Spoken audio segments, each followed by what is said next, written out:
Bonjour à tous. Alors aujourd'hui, je suis à Sainte-Julienne, plus précisément à l'usine d'eau potable. La raison pourquoi on est ici, c'est que je suis avec Marc Lachapelle, qui est l'opérateur en eau potable.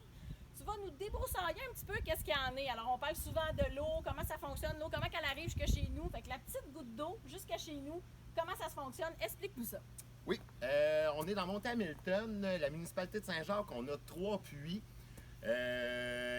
d'où on pompe l'eau, qu'on l'achemine vers ici, la centrale d'eau potable. C'est ici qu'on traite l'eau, donc un poste de chloration. C'est ici que les analyses sont faites et que l'eau est distribuée.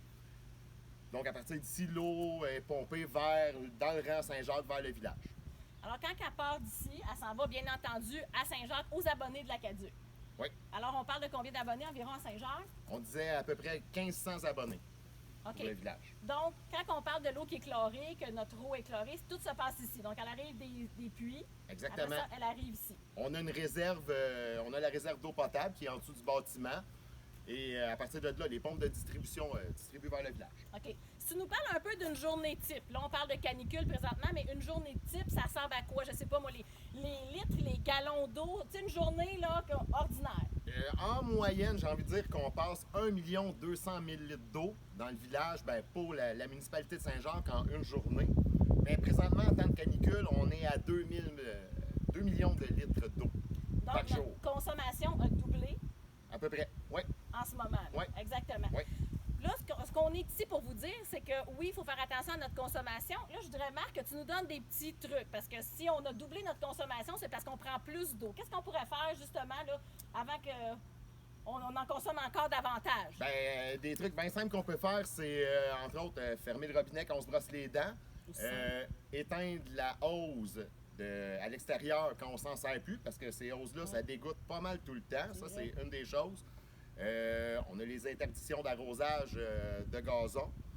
Ensuite de ça, laver sa cour d'asphalte en arrosant, c'est vraiment pas une bonne idée. Ça se fait plus en 2021. Le bon vieux balai. Oui, le balai fait la job. Parfait.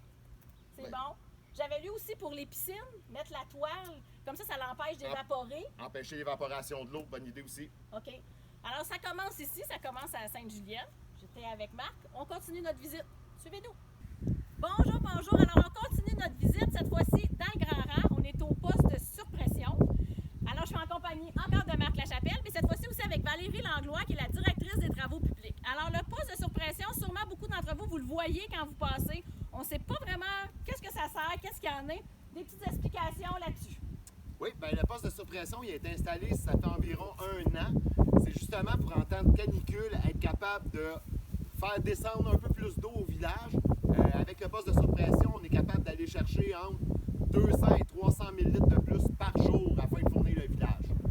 Quand on fait partir le poste de surpression, seulement en temps de canicule, ça fait bouger l'eau dans la conduite, puis ce qui fait décoller un peu de cochonnerie du fond des conduites, d'où l'eau jaune qui peut descendre au village.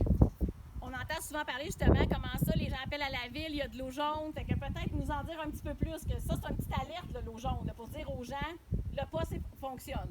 Bien, le poste a été mis en fonction justement pour augmenter la pression, pour avoir plus de débit.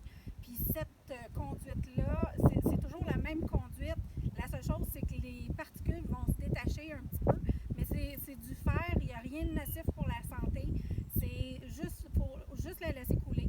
C'est juste ça qu'il faut faire si jamais vous voyez de l'eau jaune. Parfait. Fait que donc, on se souvient qu'on était à Sainte-Julienne, on est dans le Grand Rang. Suivez-nous, on continue notre voyage avec l'eau. Bonjour à tous, on continue notre voyage, cette fois-ci au réservoir d'eau potable. Je suis en présence de Marc Lachapelle, mais aussi de Josée Favreau, directrice générale de la municipalité.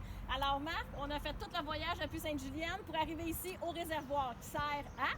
Oui, dans le fond, c'est le dernier poste avant le village. Le réservoir nous sert de tampon pour les périodes de pointe, de consommation de pointe. Fait que c'est lui qui nous aide à garder le débit, les pressions dans le village. C'est bien, merci beaucoup. Alors, quand on parle du voyage de l'eau, on parle beaucoup du Grand Rang. Madame la DG? Donc, comme plusieurs ont vu passer les informations, un projet de réfection de la conduite d'Aqueduc aura lieu cette année au niveau du Grand Rang.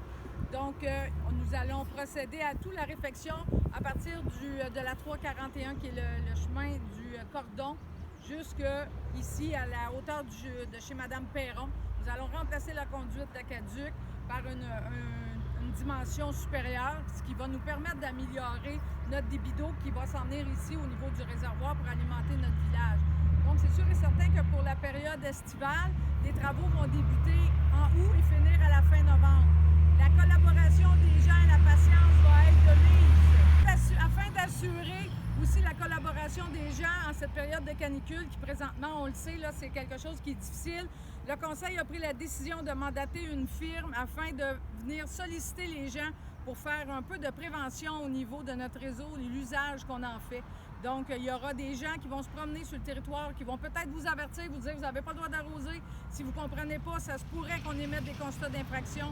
Donc, ça va être important pour les gens de respecter la réglementation en vigueur et aussi de respecter les gens qui pourraient vous interpeller lors des différentes visites qui pourraient avoir lieu sur le territoire de la municipalité.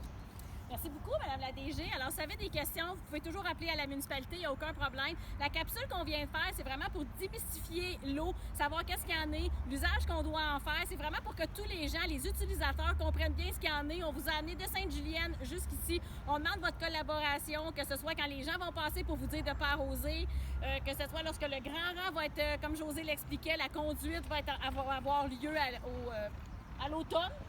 Fin été, début de l'automne. Oui. Fait que c'est pour ça qu'on vous a présenté ça aujourd'hui. Merci beaucoup. Quand vous rencontrez les gens de la municipalité, collaborez avec eux. Merci beaucoup.